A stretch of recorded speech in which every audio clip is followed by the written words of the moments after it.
बैठे नंदी गांव में भरत प्रसन्न अधीर, पल पल प्राण पुकारते आन मिलो रघुवीर। प्रभु राम के सामने आने की पुकार तो हम न जाने कितने समय से भरत जी बन करके लगा रहे थे, और अब चूंकि भगवान राम पधारने वाले हैं, लेकिन हम इंसान हैं और हमारे मन में कभी कभी भगवान राम के अस्तित्व को लेकर के प्रश्न खड़े हो जाते हैं कि आखिर भगवान है भी या नहीं।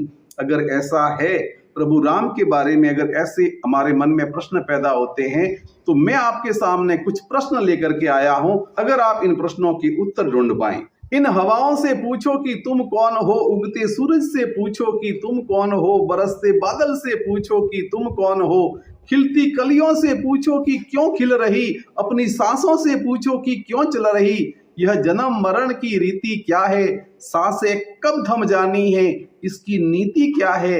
ये प्रश्न, अगर इन प्रश्नों के उत्तर अपनी अंतर आत्मा से पूछोगे और अगर आपको इन प्रश्नों के उत्तर मिल जाएं, तो मैं समझता हूं राम का पता आपको मिल जाएगा। और फिर भी नहीं ढूंढ पाते हो तो राम का पता मैं इन पंक्तियों में पेश करने जा रहा हूं। राम सत्य सनातन आदि अनादि राम, ब्रह्म ब्रह्मत्व तीन लोक के स्वामी, मनुज रूप धर रचते लीला ही न्यारी, युगों युगों से गाता जग जिनकी कहानी, जिनके पाने का प्रण ले आई थी जानकी, जिनके पाने का प्रण ले आई थी जानकी।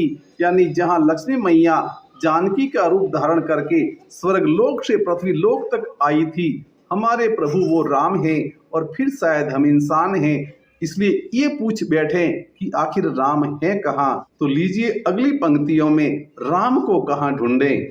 शब्द शक्ति वाणी ज्योति पुंज राम, जल थल गगन के स्वामी सिर पर राम, सांस जिनसे चल रही वह प्राण वायु राम, प्रेम करुणा ममता वात्सल्य राम, दया दान औषध अंगड़ाई राम, सुर सुरा संगीत सुंदरी में राम, निर्पवन गिरी सागर में राम, रज रज में कण कण में घट घट में राम, जित देखो तित बस राम ही राम, जित देखो तित बस राम ही राम।